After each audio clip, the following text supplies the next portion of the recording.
Good afternoon friends. இன்றைக்கி நான் ஒரு முக்கியமான விஷயம் சொல்ல போகிறேன். எங்கள் மாமா, எங்கள் தேவலம்பேட்டையில் ஒரு மாமா இருக்கார். அவர் எங்கள் அத்தையை விட்டு பிரிஞ்சிட்டார்.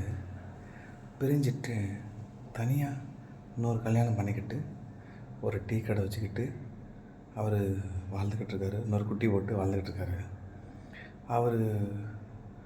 அவர் என்ன பண்ணுறாருன்னு கேட்டாங்க என்கிட்ட. அவர் வேலை பார்க்குறாரு அப்படின்னு சொன்னேன். சரியாக சொல்லுங்க அப்படின்னு. எங்கள் மாமா